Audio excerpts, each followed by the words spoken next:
But I lost love. But I lost love for Jay. I lost love for the game. That was the thing. People say, you remember the names of all 5 guys? Of course you do. Oh yeah. Tell us. But well, of course, first loss was to Alexis Arguello. And for those listening, holy shit, did Alexis Arguello have a right hand? One of the greatest fighters of all time. Unbelievable. Greatest punchers. And a weird style. Almost stands straight up and down. Very bizarre. Yeah, and good guard. Very weird. And very deceptive. Very deceptive. People thought he was easy to hit. He just slipped and slide a little bit. And he never really got caught. Yeah. And the thing about Alexis, though, I thought I was catching him at the right time. I just, because he started steamrolling for me. From that fight against Norman Goins, I fought ESPN against Al Ford. I win that fight. It got me my first network fight on CBS, May 16th of 81. And I beat Jorge Kid Dynamite Morales for the NABF Lightweight Championship, which at that time, the 2 minor titles, NABF and USBA titles, meant something. So if you got one of those, you were lying for a title shot. Right.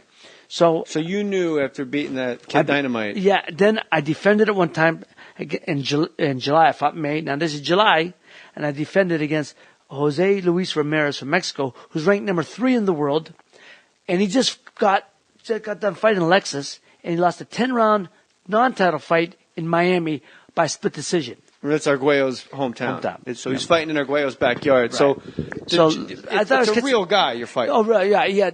Well, put it this way: he came to Youngstown, Warren, Ohio, which is the next town over from Youngstown, Warren, Ohio, because he didn't feel it. There was a problem. He had 53 wins at that time. He had 53 wins, 3 losses, and like 2 draws. I don't have 53 anything. I was 19-0. I beat you. They wouldn't. Arguello. Right. Lex Arguello was the first guy to beat me. Who else? Without a story, just give me names. No. And there was Livingstone Bramble. Beat me twice. Beat me for my title, and then he got the decision in the rematch. So we beat you twice. Yeah. Then I came back. Do you think you got robbed in that fight? Well, I beat him in that fight, and even Dick Wolf. Remember Dick Wolf? Yes. Right, for the Daily News, who was one of the toughest guys. He was one of the hardest critics on me. Said I never knew blood scored points because Ray Mancini surely won that fight. You were a bloody mess in that fight. That fight, yeah. That was okay. Who else beat you? And then I retired after that year. But I came back in '89. Let me give you the rundown. No. And then I fought Hector Camacho. You lost to Camacho? I beat Camacho easy. I beat him easy. Not according to the scorecard. Yeah, but 116, 112 on one card, and then 114, 113 on the other 2. You kidding me? And now, even one of the judges... Just give me another name, because I'm leading up to something. Give me another name. And then I came back in '92 after another 4 years, and Greg Hagen beat me, and that was it. That was my last fight. All right, so your losses, Alexis Arguello, Livingstone Bramble twice, Hector Camacho, Hagen. Out of those 4 guys, 5 losses, one of these, I'm positive, was fixed. Oh, the Camacho fight. Yeah. Yeah, the Camacho fight was. When his hand gets raised, do you immediately think this is fixed? Well, or do you have to be careful what you say? No, I'm going to tell you the background. Because I'll call fucking Furpo to bust some shit up right now. If anybody's got a problem with this shit, you come meet me at Will Rogers, lifeguard stand number 8. Because I'll throw right now. I don't give a shit. Jay, when I fought Camacho, I'd been away from it. We had like a grudge, but I retired before we ever got to fight in our prime. But people came back and 30 years were offered, and I said, I won't never fight. I don't want to come back. I'm not interested. I would only come back for Camacho. Finally happened. And this is because you hated Camacho. I didn't care for him at all, Brett. Why? I hate strong word. I just didn't like him at all. Because you don't like Puerto Rican. No, I'm a big fan of Spanish music and Spanish food. Why not? Just not Spanish fighters named Macho. Not Hector. You can't be Macho and be 135 with a Jerry curl. I used to call him Nacho. Nacho? Because he was a cheese champion to me. But he was cheese. I did. But you know what? He could have been one of the greatest of all time. I'm going to tell you the truth. But since then, after we've become good friends, and I'm going to tell you the truth, he is a hell of a fight. It was one of the greatest fights. I mean, he started like 115, didn't he? He is one of the greatest fights. He started like 130. Didn't he start way? No. I mean, when he started. I think 126. Though. He never went that light. He just ate and drank and partied his way out of the. But he was a hell of a fighter. When he's one of the top 5 Puerto Rican fighters of all time, and that says a lot because. Panama Lewis. No, who's the guy that fought that beat Duran? He was Puerto Rican. He came in with a straw hat. You know about Benitez.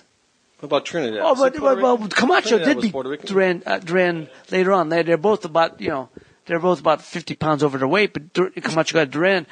We got a decision of Duran. What was it about Camacho that you didn't like? Yes, just how he tied. He's just how he tied. Not even something. When you guys see guys flash, a lot of flash.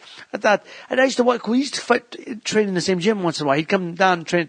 I trained at Times Square Gym, which is my home gym. And where's that? Times Square, baby, right there, baby, right there. Give me a little 42nd and Broadway, right it's there. It's still there. Right? Well, no, they tore down. It's the Condé Nast building now. Let me finish. It's still there in my heart. It's a wiener schnitzel now. I know why you didn't like Camacho. Because when you see a guy with that much flash, and Camacho didn't have knockout power. No. Camacho would point the shit out of you. Yeah, slap you around. And he'd slap you around, and he'd point the shit out of you, and he'd wiggle his ass, he'd fix his hair, and he'd waggle his feet. And for a guy like you that earned his way up with no flash, you think to yourself, and I'm putting words in your mouth, and you can tell me I'm wrong, you tell me to go pound sand.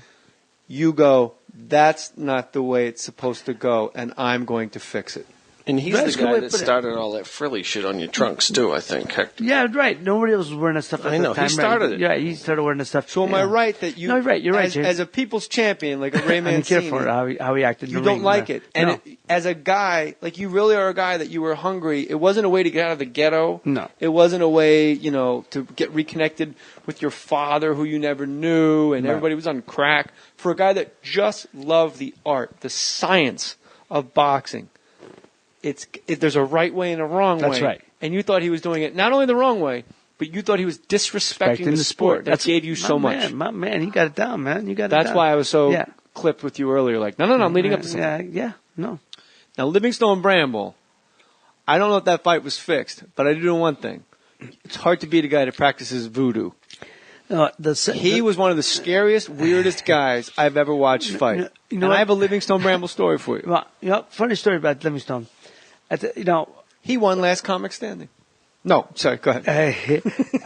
Since then, he's, for the book, when the book comes out, he has one of the best chapters in there, and he speaks very highly of him, which I always please. He's an incredible fighter. Good, we got to be good friends after. I would much rather watch Livingstone Bramble fight 10 times in a row than watch Camacho fight. Right. He would grind it out. But our styles made for a perfect fight because he was a counter puncher, and I come forward, and he'd stand there and go toe to toe with you.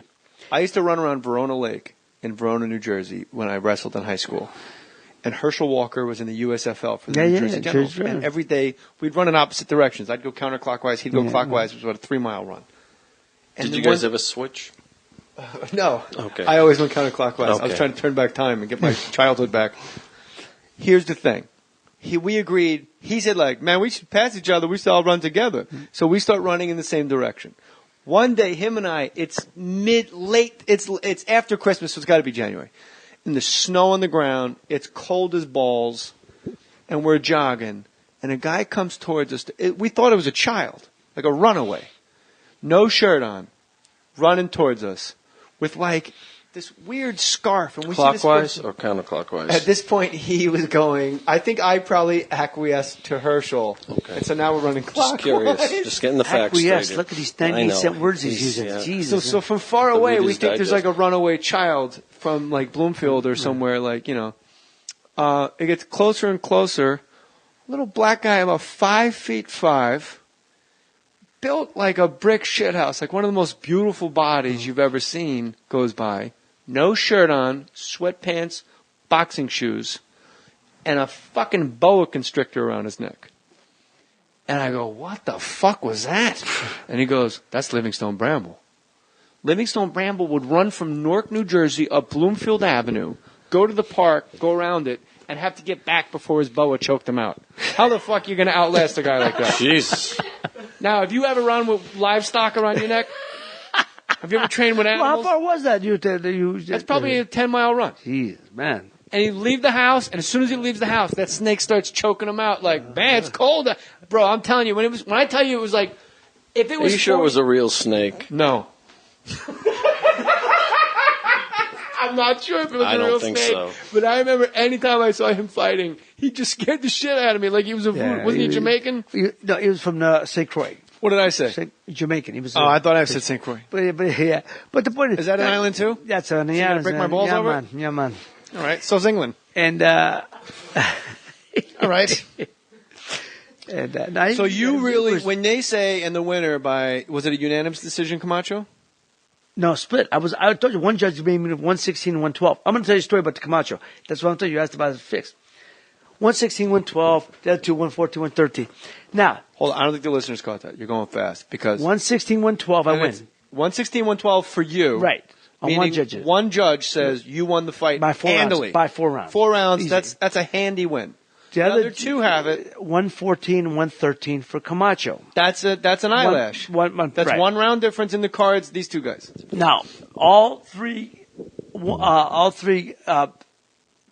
gave me the last. Everyone gave me the last 3 rounds except the one judge gave Camacho the last round, which was even, and by giving him the last round, which he ran, he did nothing the last round, gave him the decision.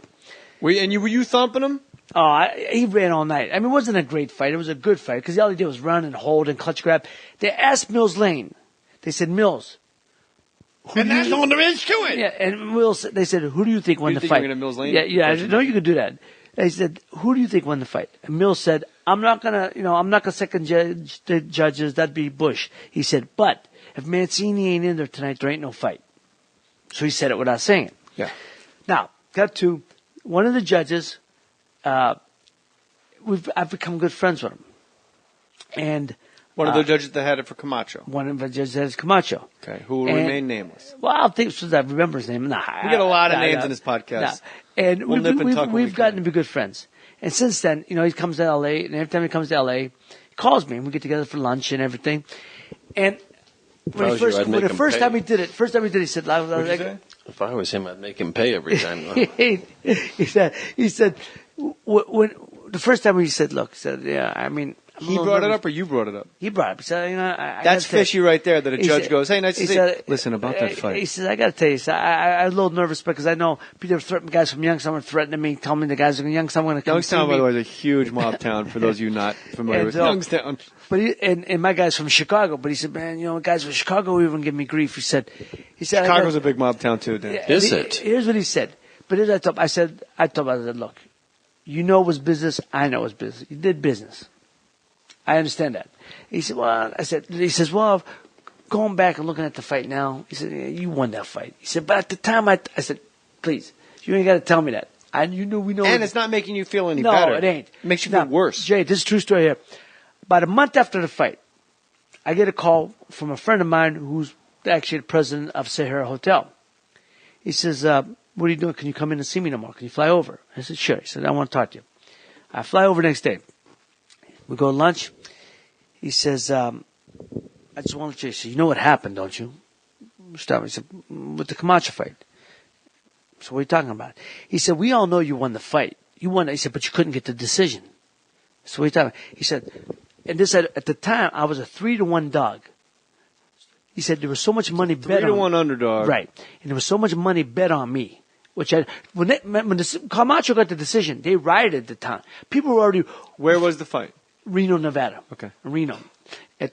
They'll riot over anything in Reno. Events. Don't give yourself that much credit. Reno, they'll riot over anything. Yeah, but the people. No diet Sunkist?